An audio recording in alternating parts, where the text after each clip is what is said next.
I'm Tofu Steve, and welcome to the episode. This is episode 20 of the Beyond Species podcast.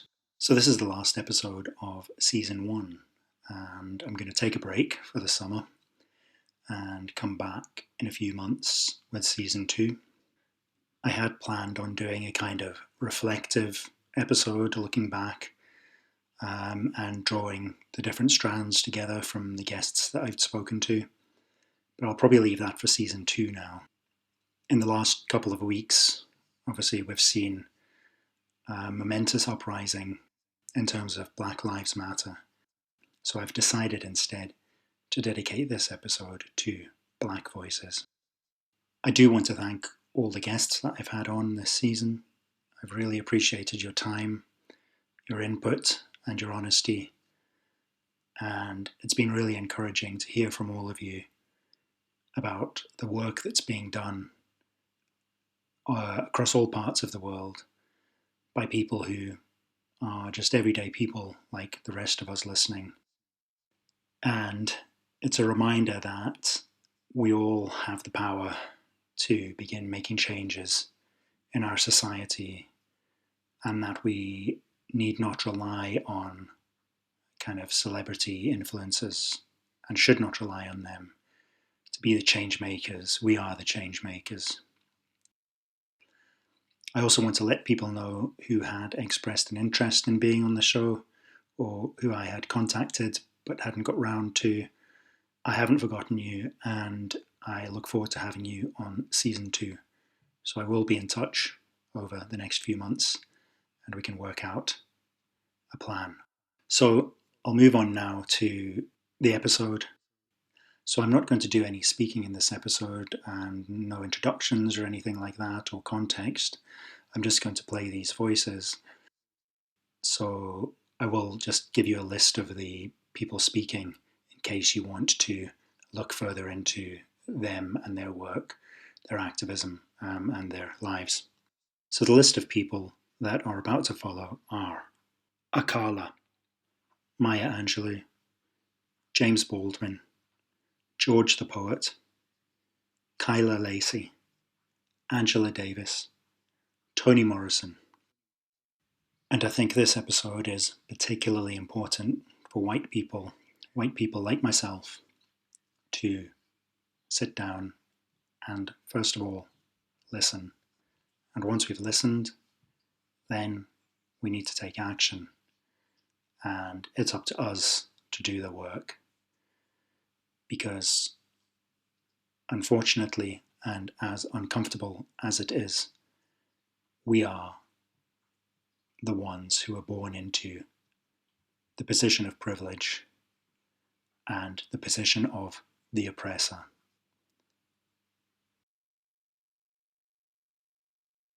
All right, Sarah. Nothing. Akala? You've got no substance to your argument. You're not even backing up on it.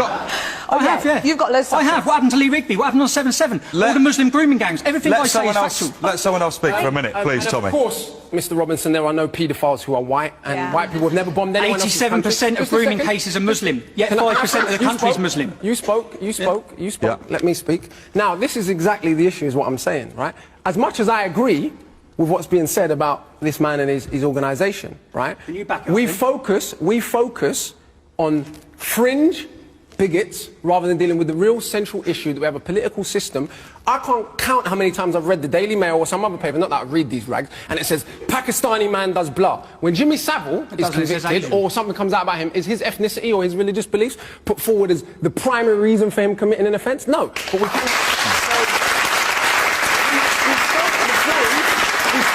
of this kind of bigotry, right? And then act shocked when it comes out. No one's prepared to explain what I've said that's bigotry. One second. For those who don't know, Baghdad was the intellectual, cultural centre of mathematics and art and science about 1,000 years ago, for quite a long time. No one blames Islam for that. So negative people who happen to be Muslim, yes, of course, it's your religion that causes it. But if you pioneer mathematics and science and introduce algebra into Europe and the guitar and coffees and lemons, that's not because you're Muslim. Well, the people... Okay. I'm going to get an opposing view. This is exactly what I said at the beginning of the programme. When we deal with racism, rather than dealing with the structural reality and all this nonsense about people are racist because they're frustrated about their life, it's totally classist. What we're saying, only working class people are racist. Do me a favour. Racism was not invented by working class people. It was invented by elite academics through pseudoscientific nonsense and perpetuated as part of political policy. From the top down, not the bottom up. In fact, if we look back at the history of this country, when there were slave catchers in the streets, people had far more allies in working class parts of London than they did from rich people who were trying to catch them and send them back to the Caribbean.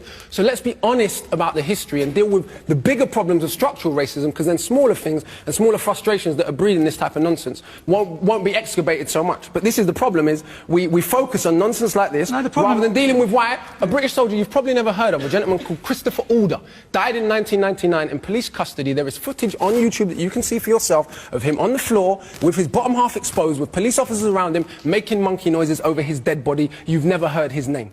Why?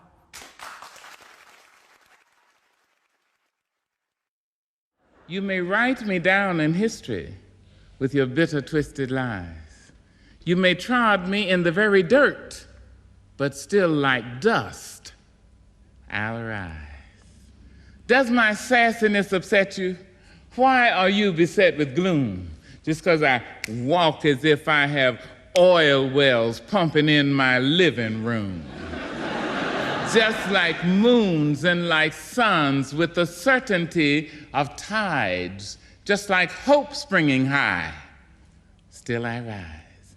Did you want to see me broken, bowed head and lowered eyes, shoulders falling down like teardrops, weakened by my soulful cries? Does my sassiness upset you? Don't take it so hard just because I laugh, as if I have gold mines digging in my own backyard. You can shoot me with your words, you can cut me with your lies, you can kill me with your hatefulness, but just like life, I'll rise. Does my sexiness offend you? Oh. Does it come as a surprise that I dance as if I have diamonds at the meeting of my thighs? Out of the huts of history's shame I rise. Up from a past rooted in pain I rise.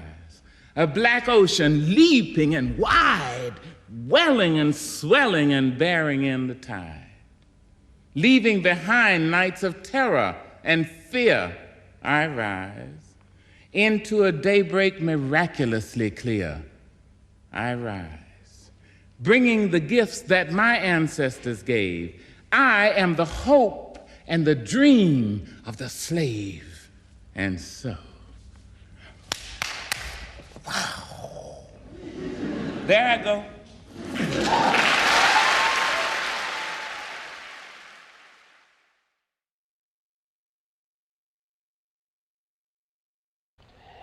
Is precisely as bright or as dark as the future of the country. It is entirely up to the American people and our representatives. It is entirely up to the American people whether or not they're going to face and deal with and embrace this stranger whom they've maligned so long. What white people have to do is try to find out in their own hearts why it was necessary to have a nigger in the first place. Because I'm not a nigger, I'm a man. But if you think I'm a nigger, it means you need it.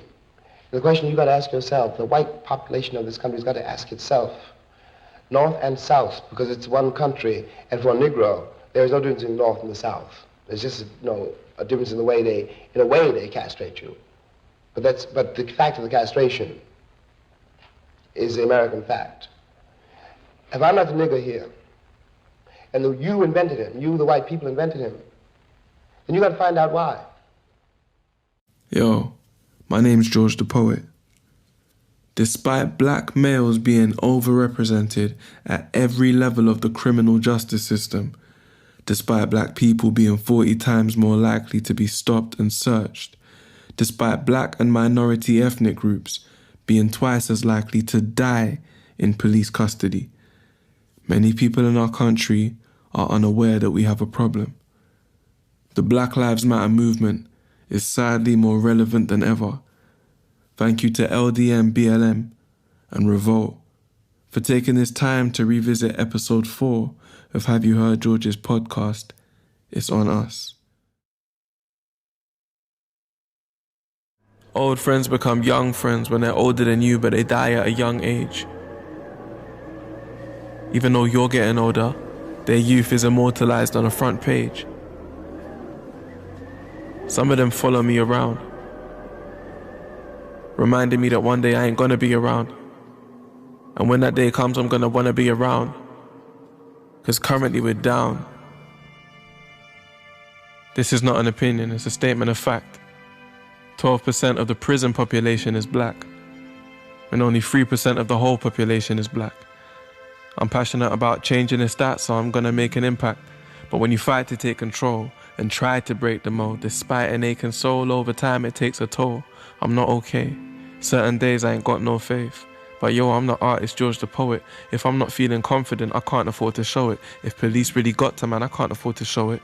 I'm supposed to do that thing when I half talk and flow it. Endorse the moment, I'm forced to own it. Record a poem, explore the whole thing. Grab the curtains and pull them open. What's all this sulking? You got this whole place to yourself, you know. Like a 12-year-old Macaulay Culkin. Nah man, you ain't been depressed.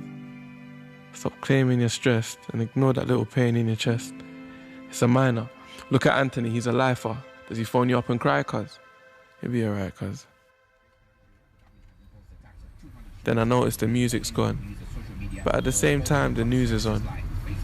The same social media I take for granted, the government tried to tax that. It's looking kind of slapdash and now they're facing backlash. I hate seeing people have to fight for their freedoms, but at least it's not a racial war. And that's a mad thing to be grateful for. But I've got friends that have only ever been told they're black and never saw themselves any other way before. What they put in front of me and what knowledge they feed me, but I don't really know what I go on in Africa. That shit's lost. I can't tell you my surname. You know what I'm saying? I can't tell you what tribe or family I'm from. Man's lost. So when you see kids out here moving like they're lost, why are people surprised that they're lost? That's my brethren Deezy, talking about displacement. Talking about feeling awkward and out of place in the land you were raised on, and in the land where your ancestors came from. Why is it so lonely being black when there's bare of us? How can we be so powerless when we know for a fact that they're scared of us? What their title is, I would ask them when they see or hear about another black person, child, being stabbed, shot, murdered, or imprisoned in these streets, I want to know how it affects them, not how it makes them feel, because everyone's going to say, oh, it makes me feel sad, I don't want this for my country, I don't want this for this situation. No. How does it affect you? How does it affect your community? How does it affect your family structure? You know what I'm saying? Because I've lost family to the roads and I watched my living room break down. I remember at 13, my brother got stabbed. And that was, I can categorically say, that was the moment that every single one of us lost our innocence. But then we go back to school on Monday morning. Do you know what I mean? There's no counselling, there's nobody's thinking, how does that affect these young black children to have a brother literally taken away from them? Imagine, a whole Jamelia. Sometimes I think nowadays the roads is greasier, but that happened before drill music and social media. See, there's a trauma that I can't put into words, but when you hear it from a successful black woman like her, it makes getting that point across so much easier. It's mad though. Jamelia. This is it. But nobody acknowledged these are hurt boys, these are damaged boys, these are pressurized boys. And you know, they don't have a sense of self in the world because they're going to school and the teachers don't like them. The police on the road. I remember once going bike riding with my brothers. I was such a tomboy when I was little. Going on a bike ride with my brothers and the police stopped us on bikes, you know. So just imagine stopping us on bikes and asking us, particularly the boys, where did you get these bikes from? Who are these bikes? It was their bikes. And to me, that was the beginning of stop and search. So by the time you get to stop and search, you got a terrible relationship with the police.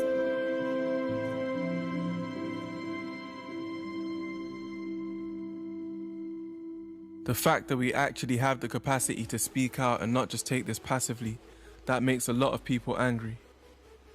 They can't stand the audacity. Our story makes a lot of eyes roll in irritation. We're accused of downplaying our role in this equation. We're told that we're always self-imposing limitations, and if our attitude was right, there would be no discrimination. We're told that it's because our homes are broken and they're failing. We're told that this is old and this is draining. We're told to quit complaining. Quit complaining. Why isn't this known as victim blaming? It's the same thing. Victim blaming is a term for situations in which the main thing focused on isn't just the crime, but the victim's actions and decisions at the time. There's two sides to every story, but you want to hear theirs first before listening to mine, and you know why. Some people can do no wrong. Others can do no right. With breaking news and in the latest development regarding the riots in London and throughout cities in the country, the Prime Minister has promised to increase the number of police on London streets tonight by 10,000 in the wake of the third night of rioting. I couldn't rate the riots of 2011, but I was praying for Mark Duggan's entry to heaven. Most of them, man, they was cowards to me. I'm thinking, why don't you lot take this to the powers that be? You lot ain't running up on no police stations because you lot ain't trying to have it out with police. I want to see you all maintaining this energy. Once Mark's body is laying in the cemetery, when you're sitting on remand in a state penitentiary. Everyone's reaction was different, that was mine. I was pissed off at the time. Pissed off that people's hearts were hardened now. Pissed off that Mark's family were targets now. Pissed his killers were defo getting pardons now. And pissed off at how that woman disrespected Dark as Hell about Marcus Dow. Marcus Dow, are you shocked by what you've seen there last night? No, not at all. You're not, you say you're not shocked. Does this mean that you condone what happened in your community last night? Of course not. There is a young man called Mark Duggan. He has parents, he has brothers, he has sisters, and a police officer blew his head off. A man was killed and his family was ignored, just like my family were ignored that night. No effort was made to present the facts right, and despite any attempts to gaslight, we can't pretend that that's right. Mark was in the back of a taxi. Apparently there was a box with a strap in the back seat. Police stopped the car, and according to the driver, Mark started running for his life, but 2 shots caught him. 1 arm, 1 chest. And now the unanswered question is, why were shots fired at an unarmed suspect if a shot wasn't bust yet? Initial reports said Mark fired a gun, implying this was why he was trying to run. No word to the family for a day and a half, but that's not the headline once a riot's begun.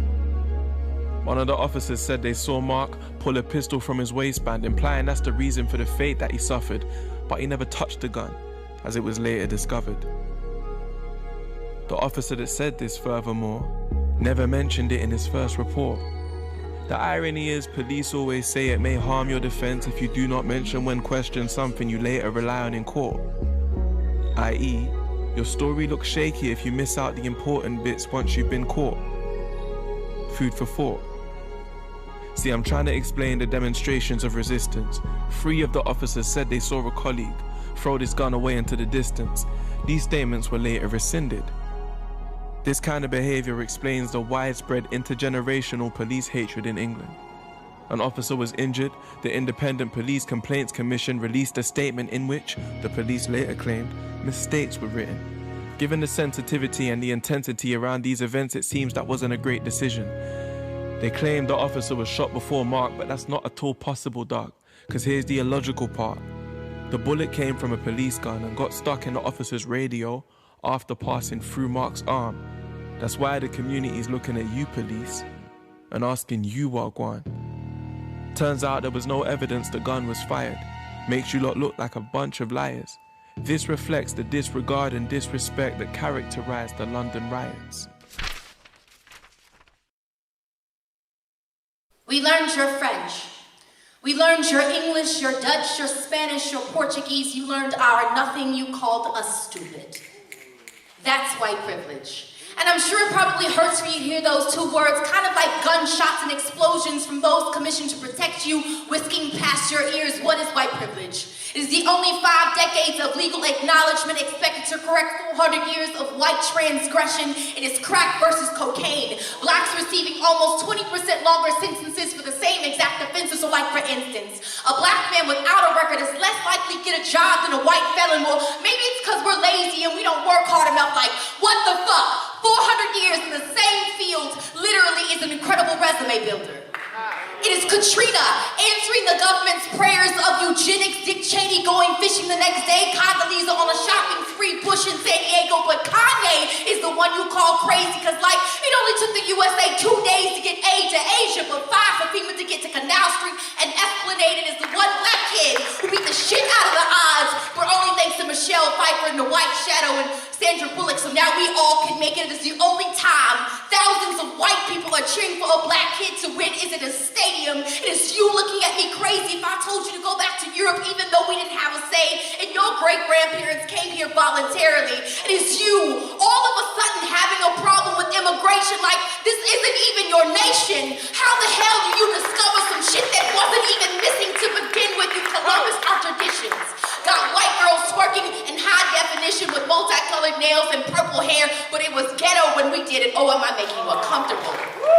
Try a cramped slave ship. Oh wait, slavery is over now. It's just called the prison system, cause like, you're not racist, cause you don't use the N-word, but y'all use niggas every day. What is white privilege? It is the acceptance of bombs over Baghdad, but not over Boston. It is European history being taught as a major and African as an elective. It is learning about my people only 28 days. Like, I'm not black every fucking second. It is every white boy who want to fuck my brains out, not because I'm pretty, but because I'm pretty for a black girl. It is people thinking that Africa is one nation. It is the waving of the Confederate flag like you didn't lose the battle and telling us to get over slavery. It is people saying that black people destroy neighborhoods but forgetting that white people destroy continents. It is every time I have to bring up my plight, some white man is telling me that I'm crazy but is kind enough to praise my English or say that we are all given the same opportunities when he has a family history of wealth and I don't even know my family history at all. It is the justification of police brutality, like what did that person do? Well, I'm sure it doesn't hurt as much when the victim doesn't look like you. It is throwing out a qualified applicant because their name sounded too African American. It is Newports imported into black communities, but black boys exported for weed. It is big plastic assets called fat when we naturally have them. It is an Australian woman whose new classic of rap music. It is everyone who hears this poem dismisses all this truth I just spit. That is white privilege. Well, for more on this historic moment, we are spending the hour with the legendary activist and scholar Angela Davis, Professor Emerita at the University of California, Santa Cruz. For half a century, Angela Davis has been one of the most influential activists and intellectuals in the United States, an icon of the Black liberation movement. Angela Davis's work around issues of gender, race, class, and prisons has influenced critical thought and social movements across several generations. She's a leading advocate for prison abolition, a position informed by her own experience as a prisoner and a fugitive on the FBI's top 10 wanted list more than 40 years ago. Once caught, she faced the death penalty in California. After being acquitted on all charges, she spent her life fighting to change the criminal justice system. Angela Davis, welcome back to Democracy Now! It's great to have you with us today for the hour. Thank you very much, Amy. It's wonderful to be here. Well, do you think this moment is a tipping point, a turning point? You who have been involved in activism for almost half a century, do you see this moment as different, perhaps more different than any period of time you have lived through? Absolutely. This is an extraordinary moment. I've never experienced anything like the conditions we are currently experiencing. The conjuncture created by the COVID-19 pandemic and the recognition of the systemic racism that has been rendered visible under these conditions because of the disproportionate deaths in Black and Latinx communities. And this is a moment I don't know whether I ever expected to experience. When the protests began, of course, around the murder of George Floyd and Breonna Taylor and Ahmaud Arbery and Tony McDade and many others who've lost their lives to racist state violence and vigilante violence, When these protests erupted, I remembered something that I've said many times to encourage activists who often feel that the work that they do is not leading to tangible results. I often ask them to consider the very long trajectory of Black struggles, and what has been most important is the forging of legacies and new arenas of struggle that can be handed down to younger generations. But I've often said, one never knows when conditions may give rise to a conjuncture such as the current one that rapidly shifts popular consciousness and suddenly allows us to move in the direction of radical change. If one does not engage in the ongoing work, when such a moment arises, we cannot take advantage of the opportunities to change. And of course, this moment will pass. The intensity of the current demonstrations cannot be sustained over time, but we will have to be ready to shift gears and address these issues in different arenas, including, of course, the electoral arena. Angela Davis, you've long been a leader of the critical resistance movement, the abolition movement. And I'm wondering if you can explain the demand as you see it, what you feel needs to be done around defunding the police, and then around prison abolition. Well, the call to defund the police is, I think, an abolitionist demand. But it reflects only one aspect of the process represented by the demand. Defunding the police is not simply about withdrawing funding for law enforcement and doing nothing else. And it appears as if this is the rather superficial understanding that has caused Biden to move in the direction he's moving in. It's about shifting public funds to new services and new institutions, mental health counselors who can respond to people who are in crisis without arms. It's about shifting funding to education, to housing, to recreation. All of these things help to create security and safety. It's about learning that safety, safeguarded by violence, is not really safety. And I would say that abolition is not primarily a negative strategy. It's not primarily about dismantling, getting rid of, but it's about re-envisioning. It's about building anew. And I would argue that abolition is a feminist strategy, and one sees in these abolitionist demands that are emerging the pivotal influence of feminist theories and practices. Explain that further. Well, I want us to see feminism not only as addressing issues of gender, but rather as a methodological approach of understanding the intersectionality of struggles and issues. Abolition feminism counters carceral feminism, which has unfortunately assumed that issues such as violence against women can be effectively addressed by using police force, by using imprisonment as a solution. And of course, we know that Joseph Biden in 1994, who claims that the Violence Against Women Act was such an important moment in his career. The Violence Against Women Act was couched within the 1994 Crime Act, the Clinton Crime Act.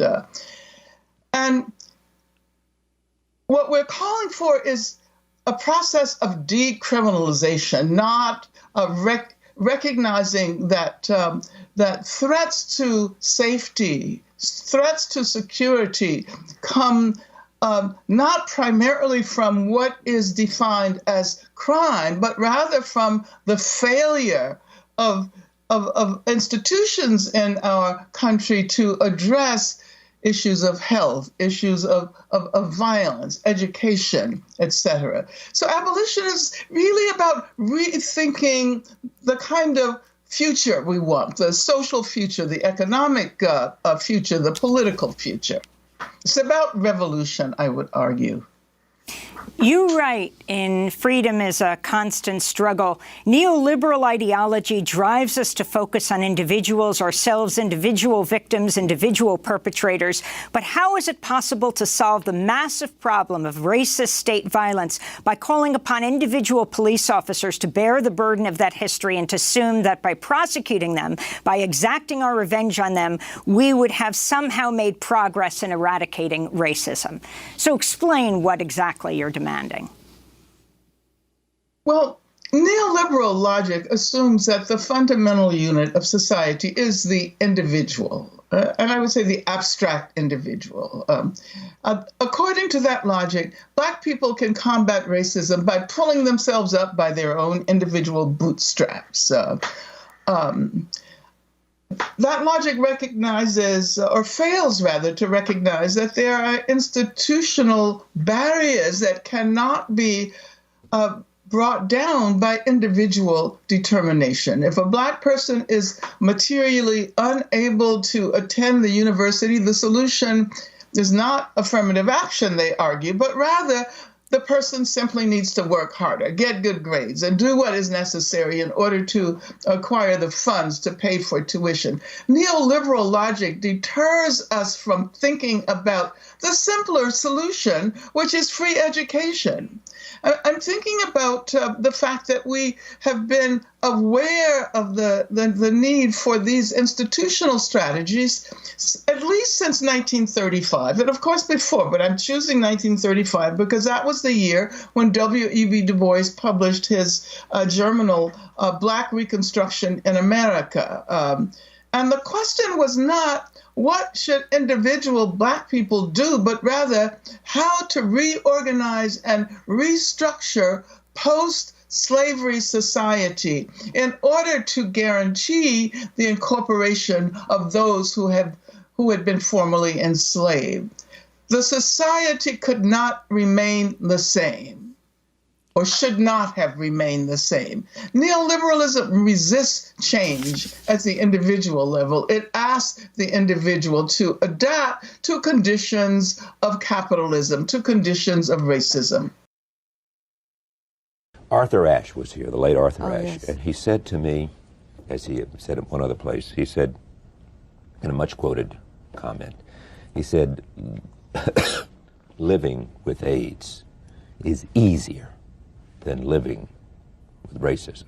It's a harder struggle against racism for me than it is against AIDS. What it meant to me is that there's no way for the rest of us to understand that daily encounter. Which brings me to my question to you. Do you still have that encounter? Do you, Toni Morrison, Pulitzer Prize winner, successful, honored in the halls of academe, etc., still have that encounter? Yes, I do, Charlie, but let me tell you, that's the wrong question. Okay, what's the right question? How do you feel?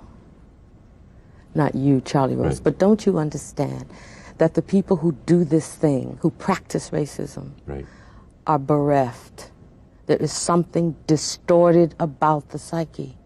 It's a huge waste, and it's a corruption and a distortion. It's a profound neurosis that nobody examines for what it is. It feels crazy. It is crazy. And it has just as much of a deleterious effect on white people, and possibly equal as it does Black people. I always knew that I had the moral high ground all my life. I always thought those people who said I couldn't come in the drugstore and I had to sit in these funny places, I couldn't go in the park. You felt morally superior to them I from did. day one. And I thought they knew that I knew that they were inferior to me morally. I always thought that. And my parents always thought that.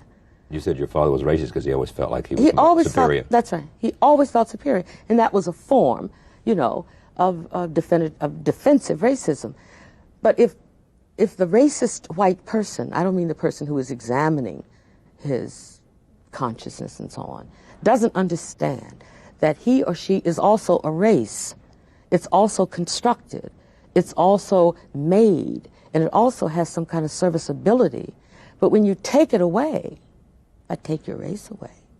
And there you are, all strung out, and all you got is your little self.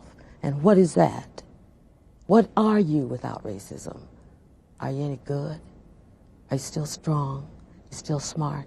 You still like yourself? I mean, these are the questions. It's part of it is, yes, the victim, how terrible it has been for black people. But you don't like that. I'm not a victim. I refuse to be one. And the victim is the other person who is morally inferior and that's who a has serious to hold question. on to of course racism if you to have somehow to hold for his or her own self-esteem and definition. If you can only be tall because somebody's on their knees, then you have a serious problem. And my feeling is white people have a very, very serious problem. And they should start thinking about what they can do about it. Take me out of it. No justice! No racist! No racist!